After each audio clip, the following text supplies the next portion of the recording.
Hey YouTube, um, another video. This is Empress Noir. Um, I wanna. I've been thinking a lot about victim shaming.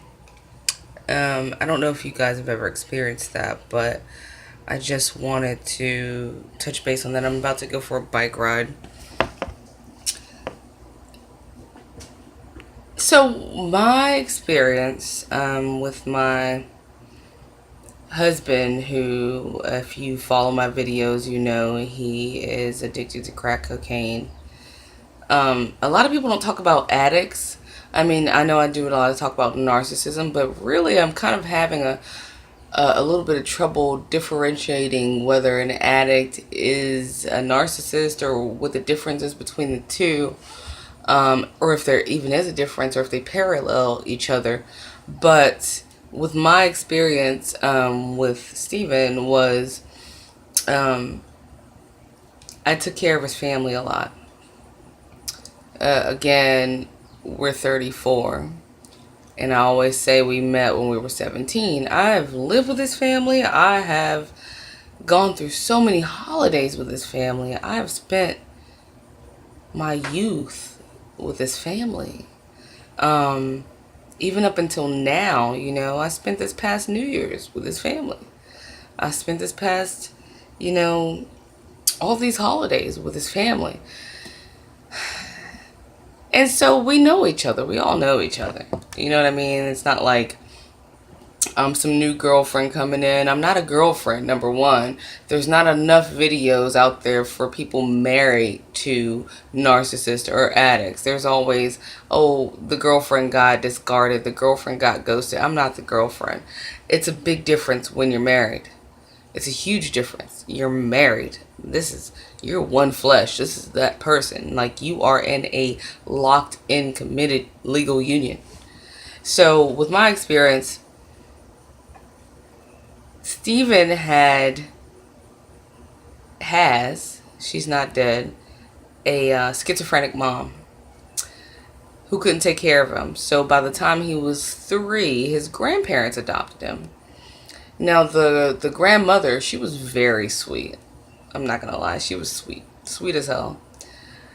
He robbed them and stole from them so much that in her old age, which was just last year actually, she made it to 91 maybe.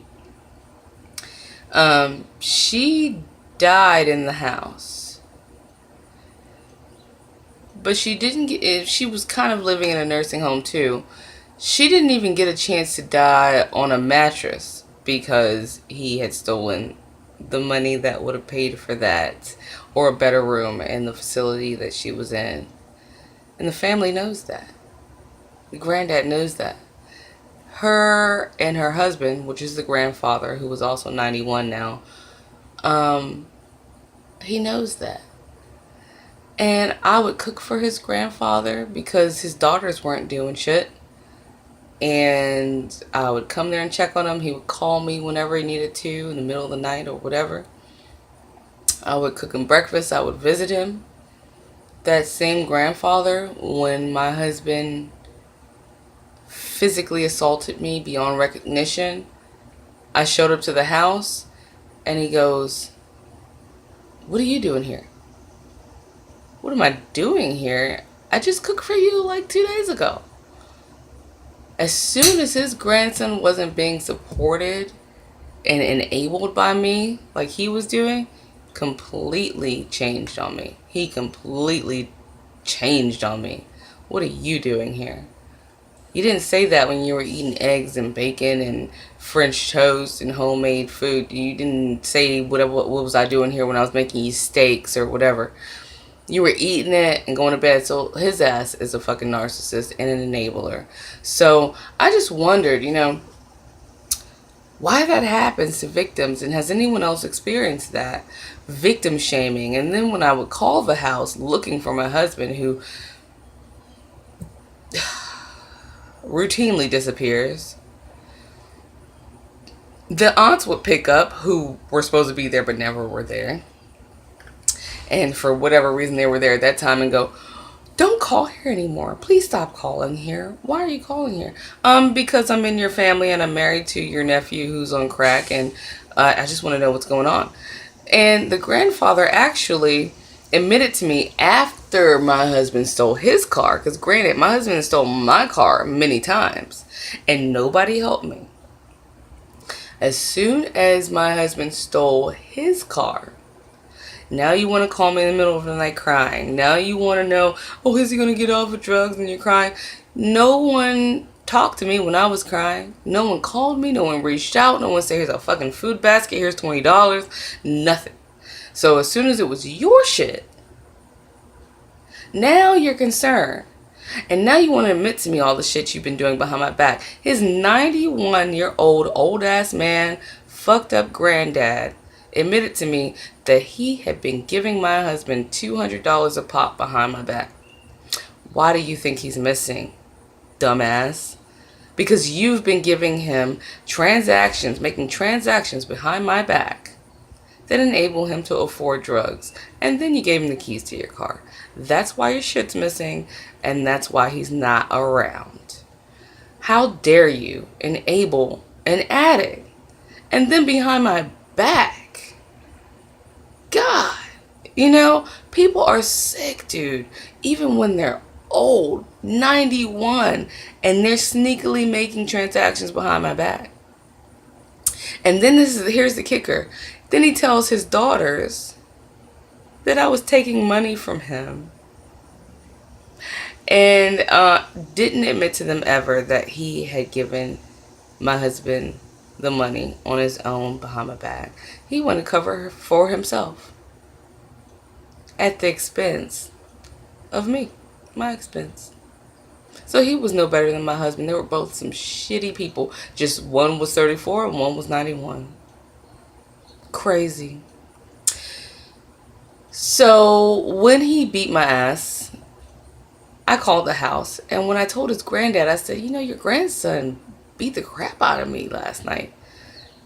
He didn't say anything about it. All he said was, oh, is he okay? Where is he? How's he doing? I'm worried about him. He never said, sorry, honey, that happened to you. Hey, is there anything I can do for you? Hey, nothing. Just, is he okay? And then when he finally came back and we went over to his grandfather's house, he went to take a shower like addicts do, because they don't have their own fucking place to do that at, because they've been dirty as shit for days just doing drugs. And he left his phone out. Now, I'm his wife, so when your phone rings, I'm picking that shit up. And it was some dumbass drug addict talking about, do you want some weed? I said, Steven's in the shower right now. I'll let him know you called. When I approached my husband in the shower, he punched the shower glass door at the top of his granddad's house and flipped out on me. Why are you making such a big deal about it? Because you're fucking strung out. The granddad runs out. Granted, he runs out. This is a 91-year-old, you guys. 91-year-old narcissist, fucked up ass person, enabler, who goes, first thing out of his mouth was, what did she do to you? What did I do to him? What? So anyway, this brings me, because you'll understand why I'm even telling you this, but I'm a horror movie fan. I'm a horror fan in general.